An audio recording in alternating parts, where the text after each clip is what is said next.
Alright, what's going on, guys? Welcome to the revival of the Optimist podcast, which is one of the highest requested series on my channel to be brought back over the months. I've been getting tons of messages about it from loads of fans asking where it is.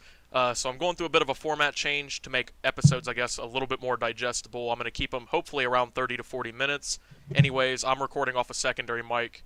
You guys know my mic for the last week or two has been horrible, so it's not working out very well. I'm going to have to get a new one.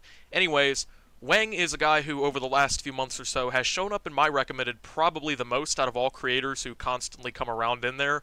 I started watching him when his channel was really small. I started avidly watching him after his Max Headroom video came about, which many of you might know him from. He is primarily known for his mystery-style videos, in which he unravels internet stories, gaming mysteries, and overall interesting topics. Not only is he successful on YouTube, but he is the guitarist in his band Jinx, which is something more for rock and roll metalhead people. His channel is growing rapidly. His presence on YouTube has caught the attention of hundreds of thousands of people. Ladies and gentlemen, this is Whang. How you doing, man? Hey, what's going on, man? I like that terminology, rock and roll metalheads. Yeah, yeah. I mean, I'm not really a rock and roll character, but I've been listening to a little bit of it recently. Just kind of doing some research. You're more of like a hip hop guy, right? Yep, yep. You know me. I saw your X video. Yeah, I'm more of a hip hop person. I mean, I like some rock, but I mean, it's not something that I avidly listen to often. But yeah, I mean, yeah, I've been listening to it, to be honest with you. Gotcha. Yeah, it's weird too, like about how like the for some reason that Max Headroom video and the Brian Peppers video, they're popping up in everybody's fucking recommendations. Yeah. Like I just accidentally wound up in a PewDiePie video because he's watching some fucking video. The video ends and like my shit pops up. Like, you know when you finish a YouTube video, Yeah. and yeah, it shows the videos. Like again, an autoplay. my Yeah. shit was recommended to him in his fucking clip. Yeah. And then there was yeah. this other dude. What's his fucking name? He makes songs. It's like Hot Dad or something like that. Yeah. The same thing fucking happened with him. I think that one was the Brian Peppers video. So the algorithm was just loving those two. Yeah, I don't understand because I've been subscribed to you since you were probably like, I don't know, 18,000. You were real small, like infant stage channel, and it popped up in my recommended. Even that at like the 18,000 or so, like that was kind of like the beginning of the massive growth spurt because I was kind of down to like 8,000 for a long time. Yeah, I know. I was looking back at your Social Blade, and I remember like late March or so. Yeah, you just started exploding after just really about April. Yeah, it was insane. Yeah, there was a kind of a chain of events there. The first thing that really kind of kicked that off was I made that video about Taylor Swift using 4chan. Yeah, which was interesting. And Anthony Fantano happened to share that one, which his audience is perfect for that. And so like that video started to pop because of him sharing it. Yeah. And then that fucking week, Taylor Swift just happened to drop a new song while I was ranking for her in the search. Oh, so yeah, that helped it, obviously. Yeah, that just like exploded the fuck out of that video, and like then the subscribers started to pour in, and around that time, Keemstar found my shit and shouted me out on fucking Drama Alert. Did he really? I watch every Drama Alert, and I don't even remember that happening. It was he was actually telling me that the episode he shouted me out on, for some reason, like it wasn't hitting people's sub boxes. It was the Little Tay interview. Yeah, YouTube works out really well. YouTube works fine. I mean, I was subscribed to you, and I still had your content recommended to me, but of course it's never in my sub box or anything. I have to go to your Twitter, actually, to get updates. Yeah, I have people who they literally comment on every single fucking video, and you would think, like, the way the notification system is set up, you would think that if they're doing it selectively, it would be, more notification for the stuff they know you watch all the time. Exactly, yeah.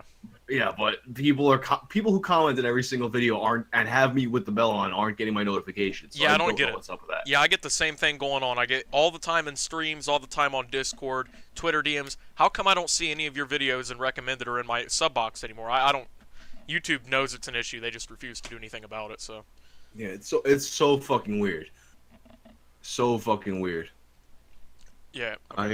Fuck, what was I? Oh yeah, you know what I was doing? I was looking before I hopped on here. I had looked at like your podcast you had done in the past. Yeah.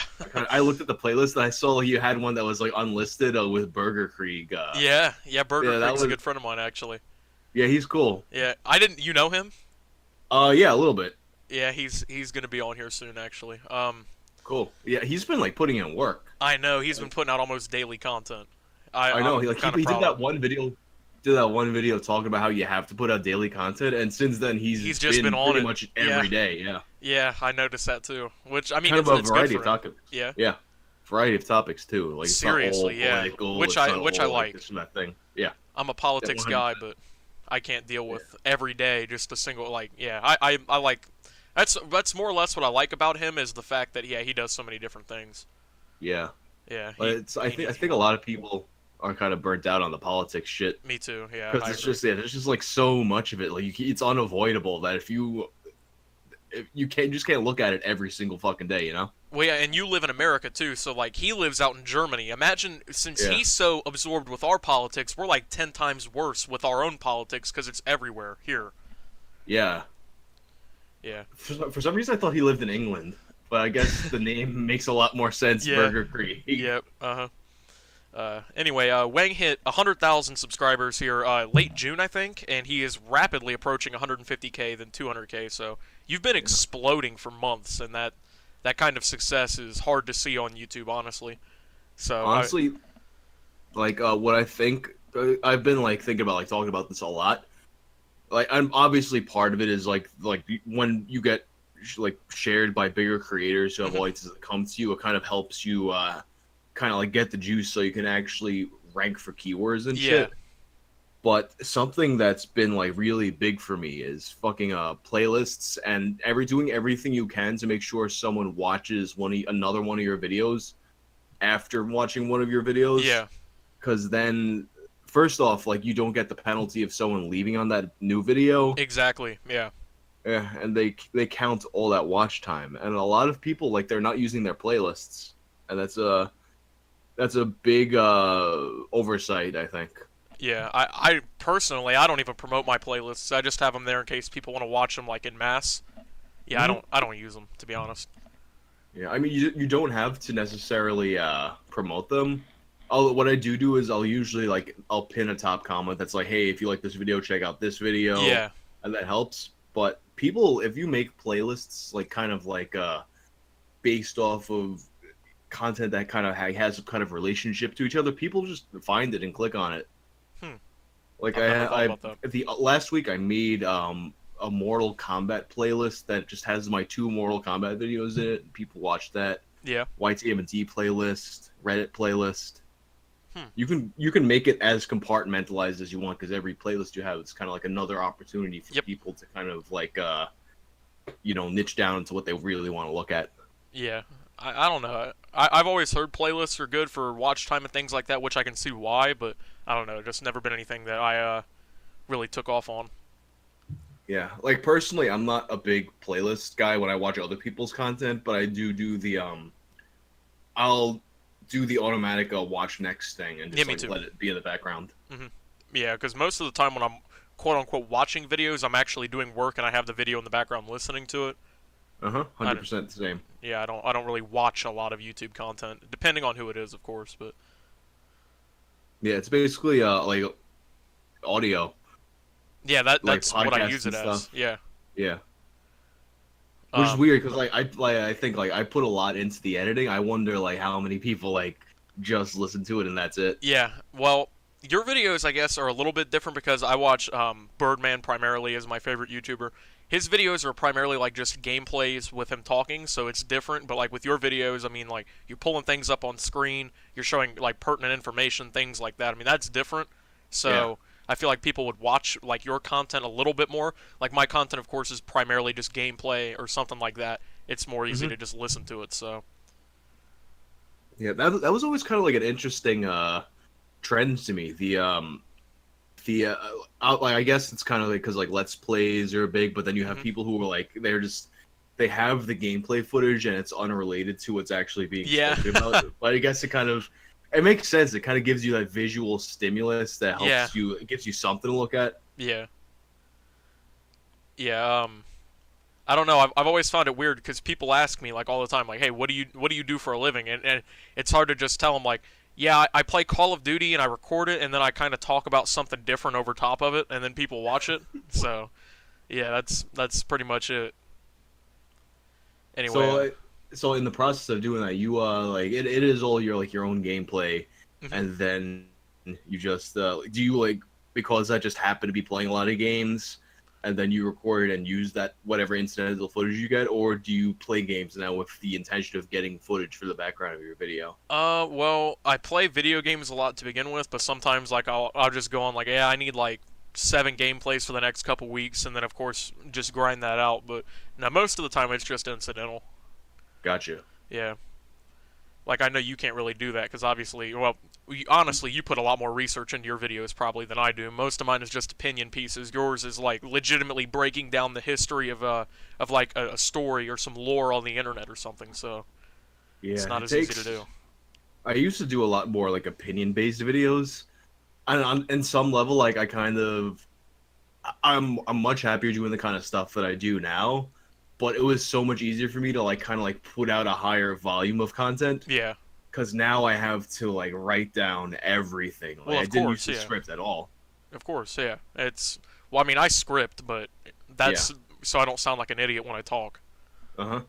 which sometimes I still do. But See, what I used to do, I would kind of like I always did edit a lot, so I would kind of, even though it was unscripted, I would kind of try saying things a few different ways and then taking the best one and kind of piecing it together like that. I've never even tried doing something like that. Like, you think that would be something I would have thought about by now, but no, I've never done anything like that. That's actually a good idea. That's Yeah, it's actually a kind really of good idea. it's weird because like then you wind up with like 40 minutes of footage that gets cut down into like 10 or less. Well, I'm already there. I'm already doing that. Yeah, Yeah, it's people don't understand. Like, I get a lot of crap for making like 12-minute long videos consistently, hmm and people don't understand it. If I didn't edit it down to 12 minutes, I'd literally have like 55-minute long videos all the time.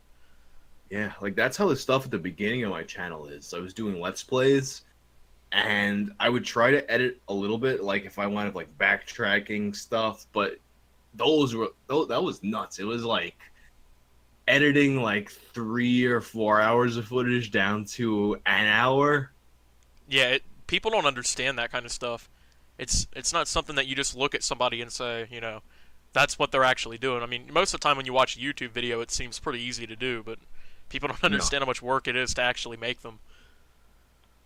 yeah, like I in some ways it's a good thing that streaming has kind of largely replaced let's plays. Yeah. Although like the downside of that, it's also become a lot more saturated. Yeah, that's true. Everyone does Let's Plays pretty much. Yeah.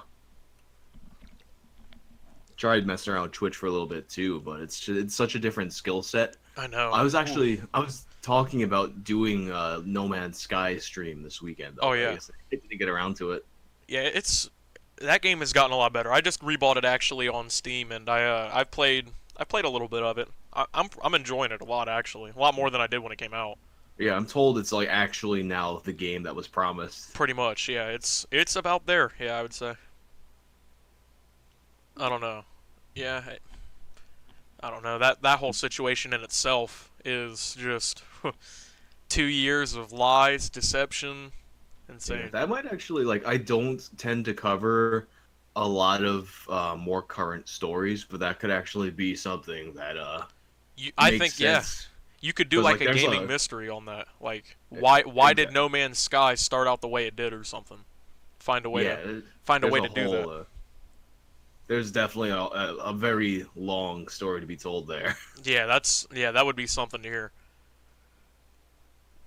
Well, your Glass Joe video, your Who Did Beat Glass Joe or Who Did Glass Joe Beat video actually, I should say, has gained what 300,000 views in a week. So I mean, it's definitely a popular series. I think that maybe if you carried Yeah, something like that over, yeah, you might you might make people happy with that. I'm a I think that one big fan did of the that best. video. Yeah, that one. I almost didn't release that one Really? because I was kind of it's really the only one that I do any kind of like theory crafting in, so it's kind of treading into a weird territory that I usually don't go into. But then I Yeah. was like, you know what? It's literally like finished, and I hadn't put out a video in like a week, so I was like, I might as well just upload it, and people fucking loved it. So I guess you can't really predict what's gonna I mean, happen. I thought it was a really good video. At the time I had Thanks. literally just gotten an NES Classic and I just had played Punch Out for the first time in I don't know 10 years or so. Yeah. And yeah, and then 2 days later you release that video. I'm like, wow, what what a coincidence. Damn, that's perfect. Yeah. Yeah, I'm a fan of that video and of course your Max Headroom one. That was the one that really, I guess, I mean, I'd watched your channel like I said before since like maybe 18K, but that video there like really started the whole me watching your content like every time a video came out kind of thing because I Yeah. knew about that situation, but like I didn't know much about it at the time. Yeah, that video was not only insanely popular, but it was really well put together too. Thanks. Yeah. That's one of those situations I think everyone's heard of it, but not too many people have looked into it. Yeah. And what's funny is there's like a lot of people who looked into it a little bit, and so a lot of people don't know that it happened twice. Yeah, I know. So what happens is I'll do the video starts and I talk about the first time it happened, and it's like basically the first time they interrupted a sports cast and there was no volume. Yeah. The second time they interrupted Doctor Who and there was volume, but I start with the no volume one. So what'll happen a lot is people will hear the first part and they'll be like, actually there was volume and it happened during Doctor Who. And then I get to that part and they delete their comment. But I Oh, still you have get the that too? notification for it. Yeah. Yeah, I get that all the time with all kinds of different videos. Yeah, I fucking love love it. I do too. I remember you tweeted something. I don't know how long it's been. It's been a while though, but you tweeted something about purposely putting in new errors. Well, not errors, but like, I guess missteps in your videos so people can look stupid in the comments. Yeah, that sounds Well, like no, something to do. what I was thinking about doing, it was doing that, is because like there's this thing that people have, like if they want to correct somebody, it excites them and they can't not do it. Yeah. So it would be such a good thing for engagement. Oh But yeah, then you're I'm right. think, but then the way I came around from that was like, well, like people are correcting me already when they're fucking wrong, so like it's not even necessary. Yeah, I don't get quote unquote corrected a lot. I mean, I have been corrected on a lot of occasions, but a lot of it comes down to people just calling me, you're a fucking idiot. You don't like Fortnite? Like, stuff like that. Not really Mhm. correction, just more or less insults. Yeah. So, I There don't mind. was I think it was a Roberto Blake video I saw like a long time ago, and he was saying that if you want to bring up your engagement, the best thing you can do is title your video in a way that makes people want to come and tell you that you're wrong. Yeah, because well, people don't know, but even when if you like, dislike, or comment on a video, you drive up the likelihood that it gets recommended regardless because YouTube heavily favors interaction and watch time over, Hmm. view counts. So people don't Yep. understand that, but yeah. So all you hundreds of thousands of people who want to come at me and call me a dumbass and stuff over my videos, thanks for driving up that interaction. Seriously, I love it. Like sometimes you got to step away from it, but there'll be nights when I'll just like. Here's the thing too that happens. Like now my channel has gotten to a size where people think I won't see their comments, Yeah. but sometimes I'll just randomly open up the studio app and see what's at the top, and I'll just get into it with random fucking people. Yeah, I've done that too. I've figured that. I mean, it's fun sometimes, but I feel like people take other people's opinions on YouTube way too seriously. Yeah. It gets to a point where they want to legitimately have like career-ending arguments and the final argument on Earth over max headroom. Yeah, like people will get like really bent out of shape over the most insignificant shit. And I've never understood that. It's like there's so much better shit you could be doing than I mean, getting I offended. definitely have gotten into it with people over dumb shit on Oh, YouTube. me too. Yeah. I've gotten into it over just thousands of different insignificant topics that I couldn't even remember if I wanted to, just yeah. People don't I guess that's more or less a human instinct where we always feel like we have to either defend ourselves or be right, but you know. Yeah. What I like to do is I'll notice something like stupid. I'll pick like a stupid argument with somebody on like one of my friends' videos. Like if it's hard to explain. Like I forgot what the fuck he posted. Somebody said something really fucking stupid on an Izzy Nobre video, and fuck, I can't even like I don't have the details because it was really funny and I don't fucking remember what it was. It was something to do with a game that's possible to play on Game Boy Advance or some shit like that. Okay. And it was just like me like making up a bullshit story about how they can play it and they're wrong, blah blah blah. And they got really fucking mad. Yeah, I've been in plenty of conversations like that. Yeah, people, especially, it seems like the gaming community, especially, is just, oh, it's nothing but arguments. I don't think I've seen two gamers agree from two different like communities, and since GameCube days. I mean, it's been a long time. Yeah, actually, what was fun recently, it was the Quarterings video about that Trump blimp, Oh yeah, and in London, yeah. all I did is like I just went to the comment section and I commented "Trump is a Cheeto, LOL," and I just got. There are so many people who got so fucking mad over like if you had like any kind of like self-awareness, you realize it's just kind of like ironically making fun of Yeah. this like shitty like late night stock joke, but people are like getting really bent out of shape. They're that attached. Yeah. Calling me a libtard and who's the real racist because making fun of orange people or whatever the fuck. Yeah, I that's another reason why I hate having political discussions with most people. You can't you can't talk to people who are so closed-minded about one thing, you know. Yeah, like it's politics, but it's like really anybody who has a very like singular focus or obsession on the one thing that they have to make it relate to fucking everything. That like I just can't deal with those people. Yeah, I don't know. I've been like that in the past, but I've tried to shy away from that. I don't know. Hmm. It just seems like some people will go their whole life just being like that, you know. I don't Yeah, know how they do totally. it. Don't know how they do that. Anyway, let's talk about Tales from the Internet. That's obviously your most popular series. Multiple of your most known videos are from Tales from the Internet, including the Max Headroom video. Um, Yeah. you've mentioned before though that there's a lot of ideas that you start researching, end up scrapping. You did say you almost ended up scrapping your Glass Joe video. Do you have Uh-huh. examples of stories that you've scrapped before? One of them that I did scrap, it was more of along the lines of like a lolcal type internet video, and it was this dude King Cobra JFS. He's actually like he's like a metal Christian almost. Oh yeah. And there's so many different angles to cover with him, but then I was kind of like, you know what, like he made some video, and it's like the thing about that dude is he makes like several videos that are like 10 to 30 minutes long every single day. Yeah. And it's buried in the archives. Like first off, he's just like way too hard to keep you have to like break him up into fucking arcs.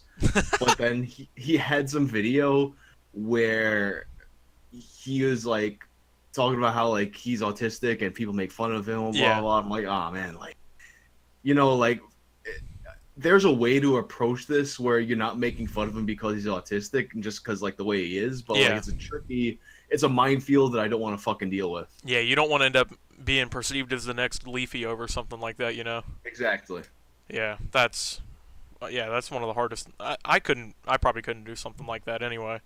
Um, Actually, a lot of people got in trouble recently because they had videos about Chris Chan getting struck for bullying.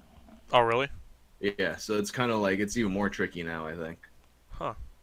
Yeah, YouTube is I'm not. I wouldn't say it's politically correct TV now, but it's to a point where it's so hard to talk about shit that's not politically correct that Yeah. I mean you're gonna get demonetized, which in turn means you're not gonna be recommended as much. You're gonna perform worse in search rankings. People are gonna jump all over your back over shit. Yeah, it's people don't really accept that kind of stuff anymore. So The weird thing is, a lot of it, like, it's hard. It's so unpredictable. Like, there's this one dude, Bijou Mike. He's a really big anime YouTuber, yeah. extremely family friendly, Huh. and he's been posting about this a lot. Where he'll have a video, and it's like a perfectly monetized green dollar sign while he's like while it's before it's published. And then once And he then publishes it, it goes yellow. yeah, It happens to me exactly. too. It happens to Uh-huh. everyone now. I don't understand that. Yeah, and the thing is, they tell you that if if I think it's like 10,000 subscribers and you can get your video manually reviewed before making it public, but you can't do that obviously if you don't have the yellow dollar sign yet. Exactly. Yeah, so like you'll get first off, like a lot of the times you'll get the most views you're going to get for a video in the first a couple hours. Yeah, exactly. And if that's all the yellow dollar sign time, then You've lost out on most of the money. Exactly. And the people, like viewers and stuff, they get mad when people bring up monetization. Number one, they don't understand that for a lot of us now, especially like myself, this is my job. So when I put hours into content and I make a video and I write scripts and stuff, I'm losing out on all that money that supports my lifestyle. And number two, that video is statistically going to do worse because YouTube prioritizes videos with ads on them in search rankings. Yeah. So actually, it's a little trickier than that because actually, I think Nerd City had a video about this at some point. The thing is, the monetization system. There's a monetization system, and there's whatchamacallit, like a ranking system in terms of, like, you know how you have TVPG, TVMA, like stuff like that. Ranking systems, yeah. Yeah, like it has that. YouTube has that, and a lot of times the unmonetization will correlate with those grades, but sometimes it doesn't. So it doesn't necessarily mean that if you're unmonetized you won't be promoted. It's just that there's likely to be an overlap with certain things. Okay. Yeah, so like you could, like, a lot of people thought that when they made it so you had to get a certain amount of time to become a partner and those videos wouldn't be monetized, that would affect their ranking, and that's not how that works. Okay, well that's good then. Then that means that's good. If that's the case. Yeah. The thing that I don't know though that kind of concerns me, hypothetically speaking, because the systems are separate, that could also mean that, say you get a video that gets a yellow dollar sign and then it's manually reviewed and they're like, oh, actually this is okay, and make it a green dollar sign. Yeah. Does that mean that it's still going to have that the mature rating that makes less people see you? I don't think anybody knows the answer to that. No, YouTube knows the answer. We don't know the answer. Yeah. That's the problem. Yeah. Anyway, like Tales from the Internet, I mean, it's not the most family-friendly content, especially when you look at some of these titles, but do you have issues with demonetization on these videos? It's weird, dude. It's so unpredictable. Like, what I do is my Patreon, for the $5 rankings, they get to see the video like the second it's done editing. Yeah. And I might start doing it differently, but what I was doing was having two separate uploads of it. Okay. Because I was thinking that, like, I was hearing that, like, if you just send people to an unlisted video, then when you make it public, people don't get notifications and stuff like that. So I just wanted to keep them totally separate. And what would happen was, even though the only difference between the two videos would be that one had a title card that said thank you for your support, and the other one would just be the video without that. Yeah.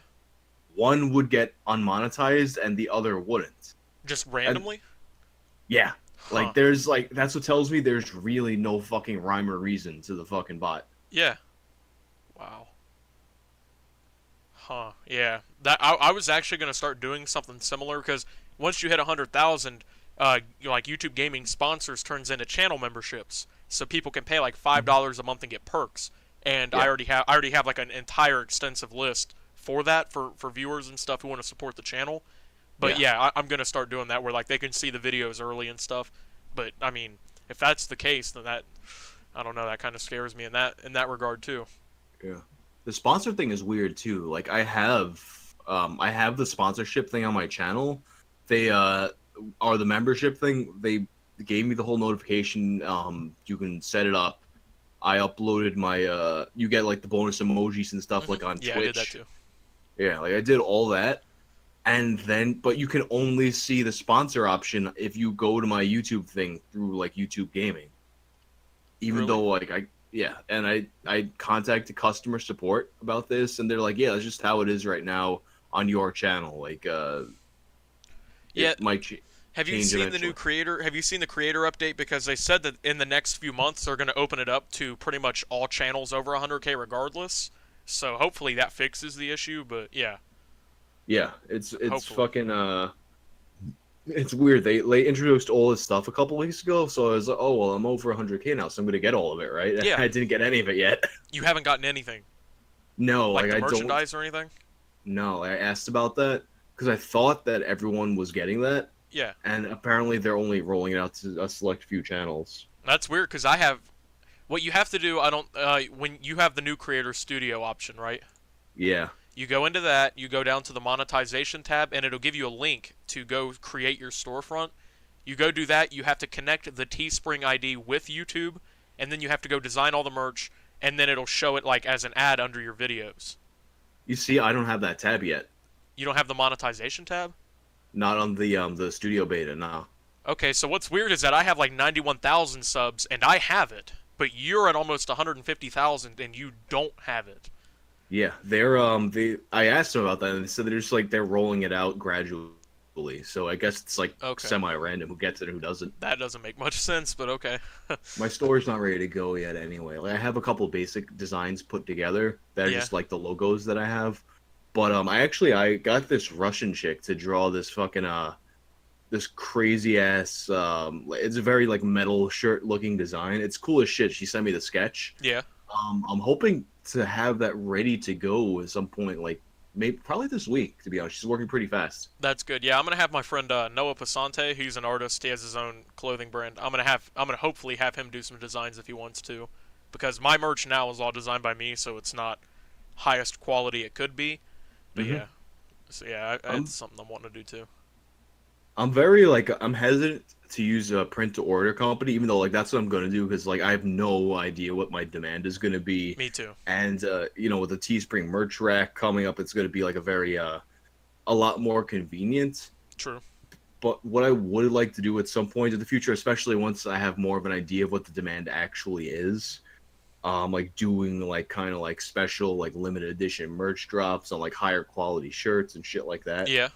Like I That, originally wanted to do something with like a sleeve print, but you can't really do it with those print to order sites. no, you can't. Yeah, they have a lot of limits on where you can put designs, how big they can be, what kinds of shirts that they offer them on, all kinds of different stuff. Yeah. Uh-huh. Like Teespring, they do have a pretty good selection of premium Yeah, I shirts. agree with that. Um, uh, it's I'm gonna be like super judgmental about the print quality on it. I don't know like how I don't think I've ever even ordered a print to order shirt, so I don't really know what to expect. I saw But I've I saw one of my friends bought one of my shirts and I've seen it. It looks pretty good. I'm not gonna lie. It would look a lot better obviously if an artist actually did the design. But yeah, I mhm. mean it doesn't look like The it's print not quality is blurry or good. anything. Yeah, the print quality is decent on it. Yes. All right, cool. Yeah. So you You shouldn't said have any you use problems. Teespring, right? Yeah, of course. That's the Okay. only one that they are partnered with as far as I know. Yeah. Like I was hearing that Redbubble was a better quality, but they're not partnered with it, so it's kind of like it just doesn't make sense. I've never even heard of that. Yeah, like, I was like for a while and before the merch shelf thing got announced, I was kind of shopping around to see like checking a bunch of different people's comparison stuff. Yeah. Um at first, the first company I approached was designed by humans because I thought there might be a chance they do sleeve prints because it is like they like their whole thing is like people like printed by hand and shit, Yeah. but they don't do that. Hmm. And then they wound up contacting me like through my email and asking me to join, and I'm just kind of like, well, Teespring's got the integration, so it makes sense to Yeah. do. Yeah, exactly. And plus it has I think it has a couple different benefits. I think like if you start selling a certain amount, they'll start giving you more of a percentage of the sale. They'll give you promotions to do things like that too. So Yeah, that's pretty. I think that's pretty good personally. I and haven't sold a whole shit ton, but I think it's something too. Like if you wind up using the YouTube merch shelf, I think you get like a more of a cut too or something like that. yeah, yeah. I think it was 15%. I'm not 100% sure on that though. I could Yeah, probably it look seems at it.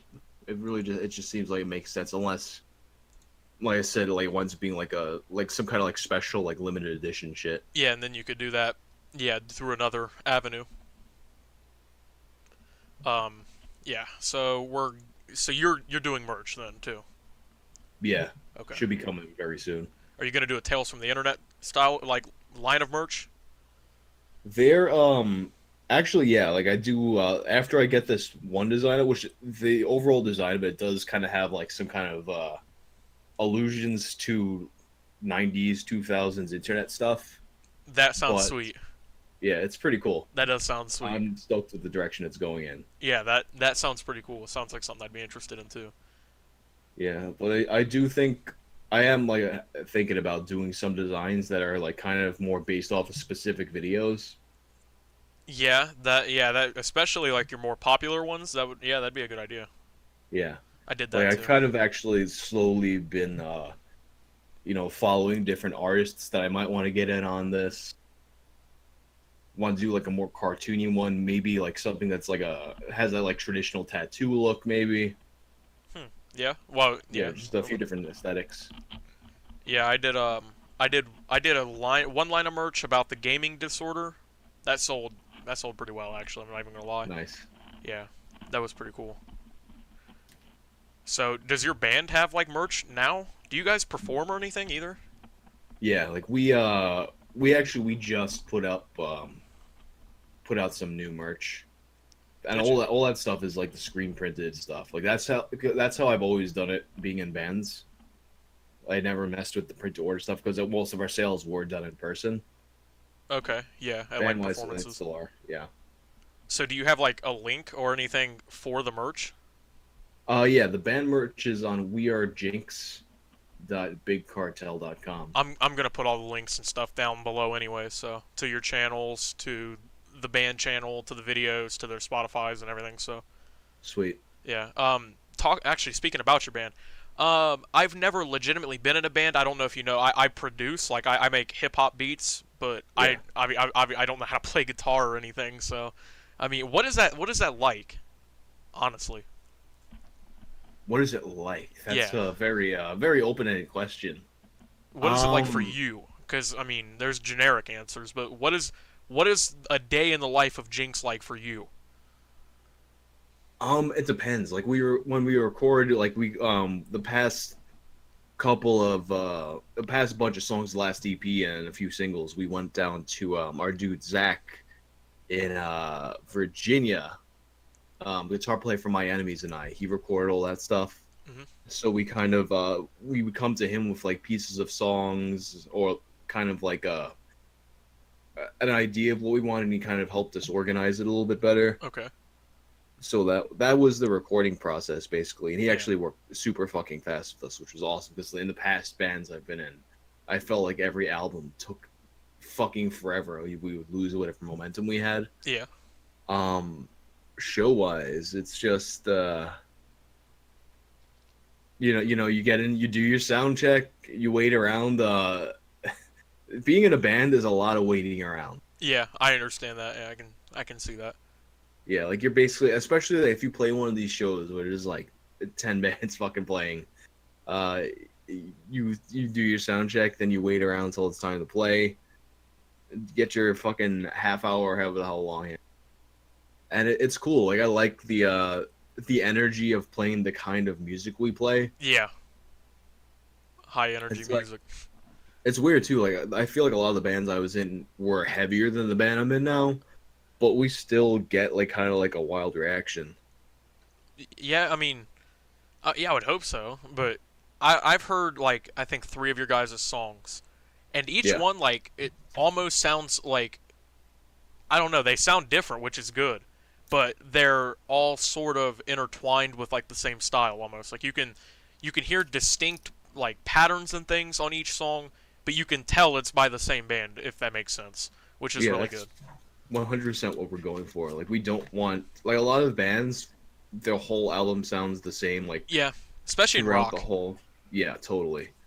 And I feel like it's hard to get a balance where you have songs that sound different but still like it's the same band playing it. Yeah, which is good because especially for a smaller band, like if somebody hears one song, they if they hear another, like if they can identify that band, that could lead to obviously more traction and things like that too. So Yeah.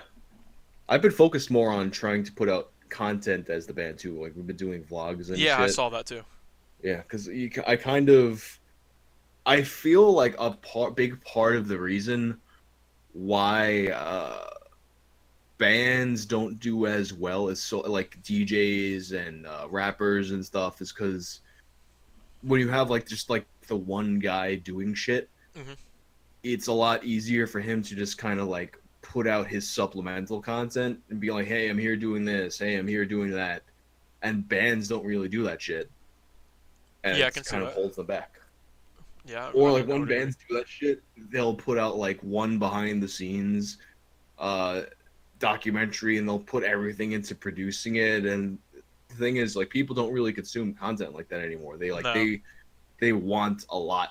Like, you gotta keep putting stuff out. Yeah, that's true. And I think it's good that you guys are doing vlogs too, because especially for people who enjoy your guys' music, they don't have to wait like 9 months to hear between EPs, which I don't know how long it takes you guys to get me. I mean, it seems like you guys have gotten music out at a decent pace throughout the Yeah. last, I don't know, 8 9 months.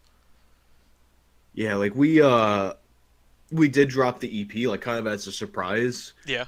But the goal for the most part was to put out a bunch of singles spaced out every few months because like I was saying, like what I'm thinking about is how the way people listen to music has changed. True. Like a person will burn through a whole album really like almost as at the same rate that they burn through an individual single. Yeah, I'm So done with an album in a week most of the time, yeah, and then I just revisit it from time to time.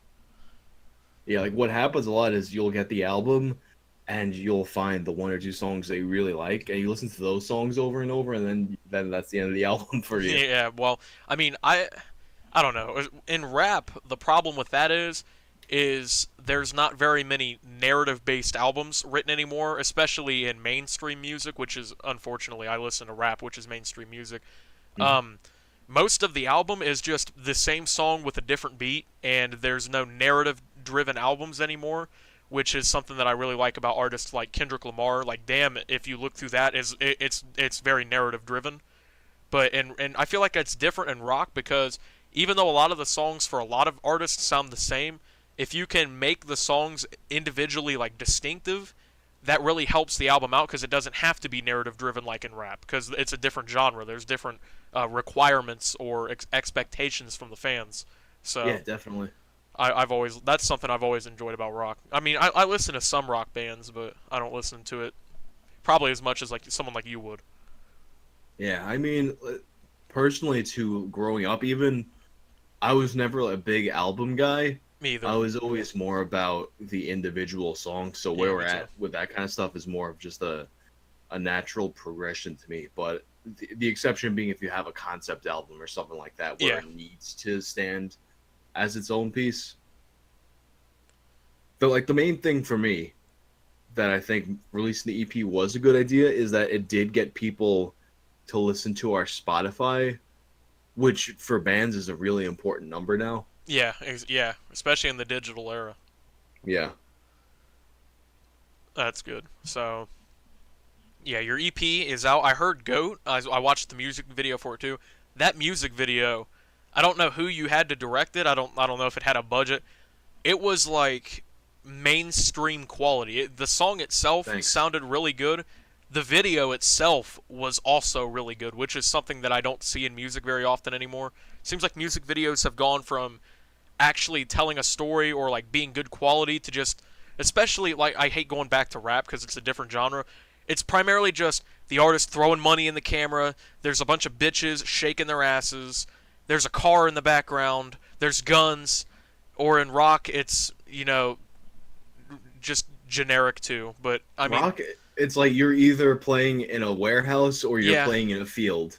Those are the two those are the yeah. two metal music videos that exist. Well, I mean, I don't watch a lot of metal music videos, so Yeah. I'm not going to talk too heavily on it. But the music video, especially swapping from my genre to that genre, listening to it, the video supplemented the song extremely well, which is something that I enjoyed about it. So Yeah, I'm obviously, happy with how it turned out. obviously, Our the link will be below to that, so people listening along can go listen to that. our friend Kevin Joel recorded that. He you can see him and we put together a behind the scenes video for it where you can kind of like see him doing his thing and shit. Okay. But we filmed that in his fucking apartment in the Bronx. What? Yeah, Are you being serious? dead ass. Like it's Huh. fucking it's that throne. It's seated in the middle of his fucking living room. The projector, both shots are in there. The shot of the dude in the chair is in the same spot. Then we move those. They'll move that shit out of the way and did a projector against that same fucking back wall. I That was honestly, literally I'm in kind one of room in an apartment in amazed. the Bronx. I'm amazed by your ability to pull that off. I thought honestly that was in maybe like a warehouse or a smaller studio or something. Because obviously the video is very professionally made. So it was at least somebody with an idea of what they were doing. Which, I mean, Yeah, he's good. yeah, he is. I will say that. That's the What only he had, music video I saw, but what he had been doing. This was the first time he really put a lot of effort into a music video. Before, what he was doing was kind of touring with bands and getting documentary type stuff. okay. And I think he takes still pictures too, which are really fucking good. Yeah. Okay. So he was doing the documentaries and stuff for bands on concerts or on tours. Yeah, basically. Huh. So yeah, okay, I can see that then. I was also thinking about this. This is just, I guess, a suggestion or something that I think would be really cool. But I know obviously you're very into music as a person. I mean, you're in a band, for God's sake. You play guitar, so you do like the mystery style videos on your channel. I think it would be cool. I mean, I'm not saying you have to do it or anything, obviously, but I think it would fit sort of the theme of your channel if you did something where you could do like musical mysteries or something, like almost Tales from the Internet, but with like unsolved stories or lore of rock bands, artists, things like that. I mean, I would watch that even if it's all like rock band based. I would watch that too. I'm cooking a few things up like that actually. And I do have there's an extra playlist that I have where it's things that didn't really fit into one specific, they didn't really fit into the internet or the gaming Yeah, category. of course. So far I just have the Mike Portnoy video and the Ultimate Warrior video in that one. Okay. But that'll be an expanding series where I think I have the playlist entitled More Tales right now, but it's basically just the things that didn't fit into that category. Yeah, that would be cool if you did something like that and you expanded it down a specific avenue. I mean, not only would it help diversify, quote unquote, the content on your channel, but I mean, it could also be like a personal avenue for you to, like, I guess, explain things that you're also more passionate about than, other things. Yeah, totally. Yeah, so Jinx does have, you have your new EP out and your music video out for Go. The link to the music video itself is in the description, and the links to the project on what is it, Spotify, Apple Music, Amazon Music, and Google Play. Yeah. Okay, those will all be down there below too. So if you guys want to go listen to that, that will be there too. I listened to the song. It's been a few hours ago now when I was doing a little bit more background research, trying to finish up some of my points. I mean, I really enjoyed the song personally. It reminds me of another underground band from Kansas, I think. I can't remember. They're called Dirty Worms. The production value, like I Dirty said, was good. Worms. Do you know Dirty Worms? I don't. No, it sounded a lot like it, which, I I'll have mean, to check them out. Are yeah, they I really like them. band? They're like new metal. They are almost like Head PE in a Okay. way. They've done music with Tech Nine, the rapper. I know that. Nice. Yeah, I like them a lot. That's one of the few. Well, I like Head PE a lot too, but I also really enjoy them too, and they're pretty underground too. Yeah, I remember them from back in the day. Head Head PE, PE, yeah, before they like were early two Juggalos. thousands, early 2000s. Yeah, they were all over the place then too. They were in, hell, they had a song in a Madden game. You can't get more mainstream. Yeah. But yeah, I haven't heard anything they've put out in 15 years. That's not true. I heard I, maybe late 2000s. yeah, I think they're still active. I think so too. I don't think that they're on the same level that they used to be, which is sad to be No, honest. definitely not. I mean, obviously your star fades eventually, but yeah. I mean, if they're still putting out good music, that's great too. But It's so weird the bands that th- there's some bands where you think they fell off, but they still do well. Like a few years ago, my friends this like indie rock band, Lake Cambrian. Okay. Uh, they went on tour with I think it was Wheatus. Like I didn't even know that was still a fucking band. That band that did Teenage Dirtbag. Yeah. Apparently they never went away, and they still do, at least in Europe they do really well. Huh. And they have a very expansive discography. Do they? I mean, actually, fucking Rick Astley he never stopped. What? No way. I thought he was done after that one song. Hell no. Like he moved away from the pop music. Now he is more of like I guess he's a adult contemporary or whatever you would call it. Okay. More like acoustic stuff like that. But he just put a new song out a couple weeks ago. I was sad. I was hoping you'd say he was a SoundCloud rapper. Oh, that would be fucking amazing. Yeah, that I would make a whole video about that if he were. Yeah, that'd be something. Rick Astley, face tattoos all of a sudden. Yeah, pink dreads, lean cup. That'd be something. I'm not gonna lie, I fuck with 6ix9ine. You do.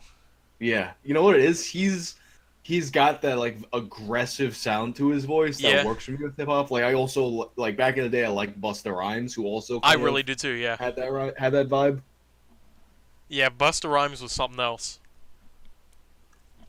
That was one of the things I liked about X is his ability to blend genres, and on some songs sound so emotional, broken down, and sad, and then on other songs he's screaming and threatening to fucking kill you and stuff. I've always liked diversity from artists and their discographies. I hate listening to bands and musicians who all sound the same every single song, which I think most of us do, to be honest. But I mean, some people, like to me, Lil Pump sounds the same every song, regardless. Yeah, there's some hardcore bands where I only want them to make the same song over and over again, like a band like Knocked Loose or something like that. Well, it works well for certain bands and for certain people because they have the ability to individualize all their music, but there's also most of the time people they'll make one hit, and if they try to go down that avenue for the rest of their career, they literally just make the same song over and over again, so people just wear out quickly, you know. Well, that's how this band At the Gates is. Like they wear themselves out. No, they were gone for a bit, and they came back and made an album a couple of years ago, and they just put out another album, and it's literally like I called them the AC/DC of melodic death metal because it's just it's been the same song. Oh yeah, and it's a good song. Huh. I've never heard of them. I've never even heard of them, to be honest with you. They're coming on tour soon. I forgot. I think they're going with Behemoth. I think. Are you guys going on tour anytime? We're probably doing something in November. Where at? I think it's going to be a mostly East Coast run, but the routing's not 100% set in stone yet. How far East Coast? Like, I mean, I'm in Ohio, so are you guys coming? You guys coming there? I don't think we're going out that far, but like I said, I don't know 100% what the dates are going to be yet. Even if you go to like Pennsylvania, I'd probably honestly still go just to support like your guys' music, because I mean, like, even if I don't avidly listen to bands and stuff, I would always try to support musicians, not only who are small, but even then are projecting something that I think other people would enjoy. So, I mean, if you guys are coming to Pennsylvania, just let me know. I'll probably drive out there and see. We play Philadelphia a decent amount. Do you really? Yeah. When was the last time you played there? A couple weeks ago, actually. Well, now it's like close to a month ago. Okay. We were at Voltage Lounge. In Philadelphia. Yeah. Okay. All right. Yeah, in November, if you guys are okay, yeah. Just if you're going on tour, just let me know. Yeah, I'd be surprised if we didn't hit Pennsylvania on that tour. Yeah, I mean that's just about as East Coast as you can go. Yeah. Yeah, that's great, to be honest. I'm glad to see that because, I mean, even just to go on tour, I mean that's hard enough. But to successfully pull off an entire tour, regardless the size of your band, is an accomplishment. You know. It is. It gets rough sometimes. It's not easy, especially when you have a lot of bands, they'll like say they play they play in Cleveland August 1st. They'll play in Cincinnati August 2nd. People don't understand how hard it is to travel across the whole state of Ohio. It's like a Yeah. 4-hour drive if you go through Columbus. And the amount of fatigue you'd have just from the concert and shit to go and play another one pretty much back to back. People don't understand how much work that is to put in. Yeah. But West Coast is even harder. Like, oh, you'll get some phew. drives that are like 12-hour drives. Yeah, yeah, just to get across like from North to South California. Yeah, Yeah. that's wild. I couldn't do it. I don't know if I'd have to fly. Yeah, I mean, that's impressive. I mean, especially even if your guys' band isn't huge, so even if you just pull it off, like a whole East Coast tour is still that's pretty good. That's pretty respectable. Yeah, I mean that's part of too, like why I kind of want to have more content on the band's channel, because if I can kind of make the band more profitable through that kind of avenue, then it becomes more sustainable in general. Yeah, that's true. Wait, do you have a job too, like outside of YouTube? I have like a bunch of different jobs that I do. Jesus Um, Christ. the main one now that I do in addition to this is working as a background extra on TV shows and movies. Do you really? Yeah, you could Huh. find me in tons of shit. Like, I like, actually have fucking tomorrow. They're not calling it an audition. They're calling it an interview, which I think means I get paid for it. yeah, But I also don't know if that means I have the job or not. But if I get it, it's like the craziest fucking thing. I can't talk about it yeah, until no, I get fucking yeah, sued. non-disclosure agreements and stuff. Yeah. Yeah. Like I know a lot of the things, like it doesn't matter, but I know this particular company like will sue your fucking ass off over any little thing, so I'm not gonna say what it is. Well, plus it also possibly lose you the job, even if you Yeah, did, even if they weren't going to sue you. Which I mean, I would have to cut it out anyways because I don't want to see that happen. But yeah, have you been exactly. have you been in anything like big? I worked on Gotham a lot. Did you really? Yeah, Huh. the That's past couple crazy. seasons I played one of Jerome's goons. That's crazy. I didn't know you did. Yeah, that's interesting. I didn't know you did something like that. That's actually it's impressive enough just to do something like that, but to have a successful YouTube channel and a successful small band. Yeah, I don't know how you do that, dude. To be honest with you. I'm starting to feel the pinch a little bit, where I like maybe I'm stretching myself too thin, but then I find all this downtime where I'm literally doing fucking nothing. So Yeah. I'm like, nah, I'm good. Yeah, I feel that sometimes too, but then again, I'm not running a band and being an extra in movies and TV shows Yeah. and a YouTuber. At least the thing with the extra work that there's a lot of downtime doing that. So sometimes I'll write my script outs while I'm sitting around and holding or whatever. Yeah, Sometimes you can't because there's like a lot of distractions of and whatnot. course. But sometimes it works out. I did the same thing in school instead of paying Mhm. attention. Don't know how I graduated. Anyway, yeah, it's getting pretty long. Last question I got for you. What What's is up? your favorite video game of all time? Ooh, I think Final Fantasy VI. Oh, really? I hate that question, dude. I don't know. I played so many good games. I've never played Final Fantasy ever. Yeah. Not even once. The thing about that question, there's a few different answers for me. Like Final Fantasy VI is up there, Resident Evil is up there, Silent Hill, Earthbound. Like half my fucking videos are full of fucking Earthbound songs. Yeah. Um. Yeah. I struggle with that question a lot too. Yeah, like when I get questions like that at this point, I'm just like, all right, you just gotta pick one. Like no one will hold it against you if like it wound up actually being your second best pick if you really think about it. You know, it's just Yeah. Well, I mean, I will. saying. I will though. Yeah. I don't know.